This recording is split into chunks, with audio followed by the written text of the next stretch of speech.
श्री स्वामी समर्थ. नमस्कार मंडळी. तर गुरुवारी आलेला आहे गुढीपाडवा आणि या गुढीपाडव्याच्या दिवशी आपल्याला एक प्रभावी आणि खूप असा चमत्कारी उपाय करायचा आहे. म्हणजे ज्या मुलांचं किंवा मुलींचं लग्न ठरत नाही, त्यांच्या लग्नात भरपूर अडचणी, संकटे, समस्या ह्या उद्भवत असतात, तर अशा मुलींनी या दिवशी जर उपाय केला तर साक्षात श्री हरी विष्णूंचा आशीर्वाद त्यांना प्राप्त होईल, लक्ष्मी मातेचा आशीर्वाद त्यांना प्राप्त होईल आणि मुलांना मनासारखे स्थळ येतील. म्हणजे लक्ष्मीसारखी पत्नी त्यांना प्राप्त होईल आणि मुलींना श्री हरी विष्णू सारखा पती प्राप्त होईल. फक्त हा उपाय खूप श्रद्धेने आणि विश्वासाने करायचा आहे, कारण शुभ संयोग जुळून आलेले आहेत. तर गुढीपाडवा हा हिंदूंचा नवीन वर्षाचा अत्यंत महत्वाचा सण आहे, जो चैत्र शुक्ल प्रतिपदेला साजरा केला जातो. हा दिवस विजय, समृद्धी आणि नवीन सुरुवातीचे प्रतीक मानले जाते. या दिवशी ब्रह्मदेवाने सृष्टी निर्माण केली आहे असं मानलं जातं. हिंदू धर्मातील 3.5 मुहूर्तापैकी हा एक शुभ मुहूर्त आहे. तसेच या दिवशी विश्वातील तेज तत्व आणि प्रजापती लहरी या मोठ्या प्रमाणात उत्सर्जित होतात आणि म्हणून या दिवशी आपण काही जर उपाय केले, म्हणजे ज्या मुलांच्या लग्नात विलंब झालेला आहे तर त्यांच्यासाठी जर आपण काही उपाय केले तर त्याचा लाभ आपल्याला लवकरात लवकर प्राप्त होत असतो. कारण अशा काही तिथी असतात, त्या दिवशी आपण काही उपाय केले तर त्याचा लाभ होत असतो. तर आपल्याला हा जो उपाय करायचा आहे, तर हा उपाय एकदम साधा आणि सोपा आहे. फक्त आपल्याला हळद लागणार आहे. तर बघा, एकदम साधा सोपा उपाय आहे. तुम्ही मनापासून श्रद्धेने हा उपाय करायचा आहे. तर मंडळी, ही संपूर्ण माहिती जाणून घेण्या अगोदर तुम्ही चॅनलवरती नवीन असाल तर चॅनलला सबस्क्राईब करा. व्हिडिओ पाहत असताना व्हिडिओला लाईक करा. त्याचप्रमाणे श्री स्वामी समर्थ अशी कमेंट करा.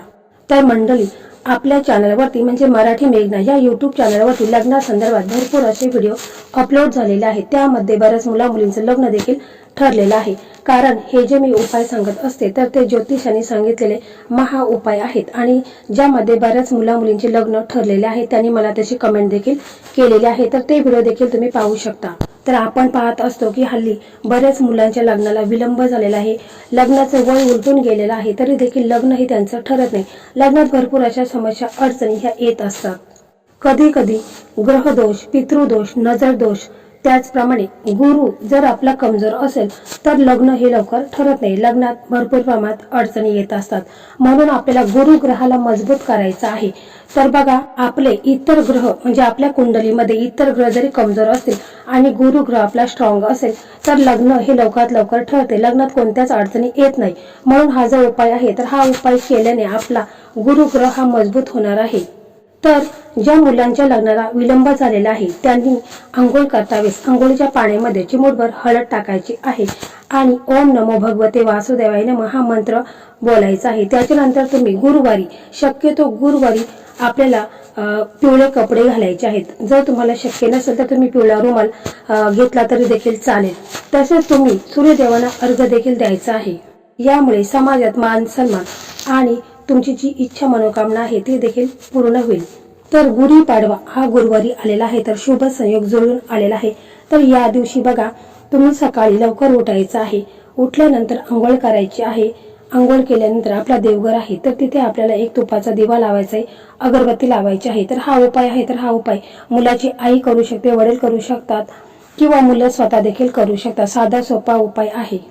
त्याच्यानंतर श्री हरी विष्णू माता लक्ष्मीला तुम्हाला मनोभावे प्रार्थना करायची आहे की माझ्या लग्नामध्ये जो काही अडथळे येत आहे, संकट येत आहेत, कुंडलीमध्ये काही दोष आहेत, तर ते दूर होऊन माझं लग्न हे लवकरात लवकर होऊ द्या. आणि श्री हरी विष्णूंना तुम्हाला पिवळी फुले अर्पण करायची आहेत. जर पिवळी मिठाई असेल तर ती देखील तुम्ही अर्पण करू शकता.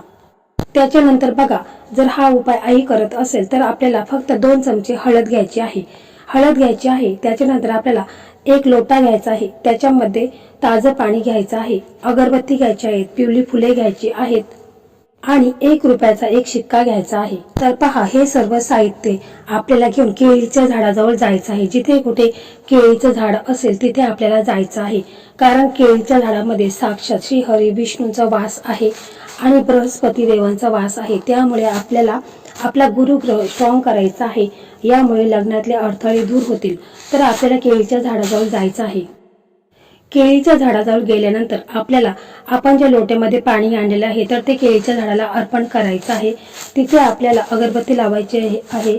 जर तुम्ही नेला असेल तर दिवा लावू शकता किंवा नसेल नेला तरी देखील चालेल। पिवळी फुले असतील तर ती देखील तुम्ही तिथे अर्पण करायची आहेत आणि केळीच्या झाडाला मनोभावे प्रार्थना करायची आहे।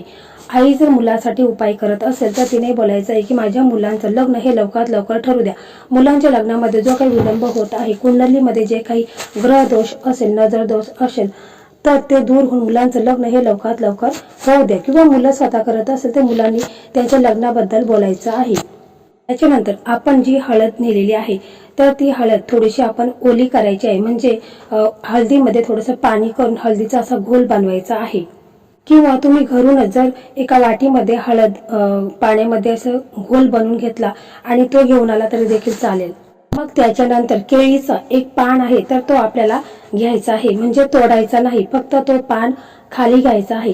आणि आपण ही हळद घेतलेली आहे तर हळदीचे 7 टिपके त्या पानाला द्यायचे आहेत। म्हणजे पान असा उभा असतो तर आपल्याला 7 टिपके द्यायचे आहेत।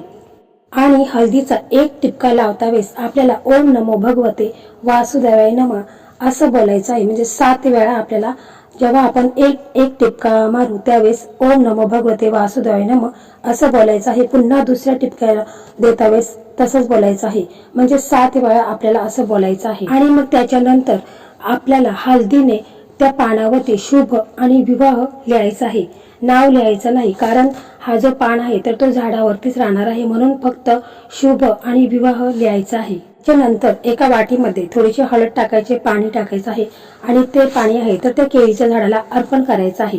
आणि मग आपण जो 1 रुपयाचा शिक्का आणलेला आहे तर तो शिक्का देखील तिथे थोडीशी माती काढायची आहे आणि तो शिक्का आहे तर तो त्या केळीच्या झाडापाशी दाबून द्यायचा आहे आणि आपली मनोकामना इच्छा आहे तर ती बोलायची आहे। त्याच्यानंतर जी उरलेली हळद आहे तर आपण घरी घेऊन यायची आहे।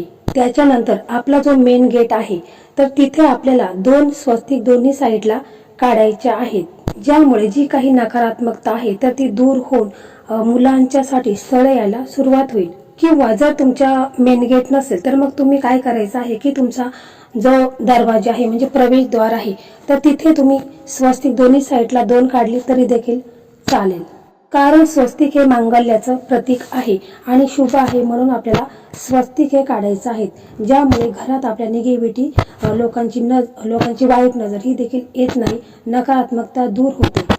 तसेच बघा, गुढीपाडवा हा 3.5 मुहूर्तापैकी एक शुभ मुहूर्त आहे। तर या दिवशी तुम्ही गाईला हिरवा चारा खाऊ घालायचा आहे। तसेच गाईला एखादी भाकरी, तिच्यावरती चणा डाळ आणि गुळ हे देखील खाऊ घालायचे आहे।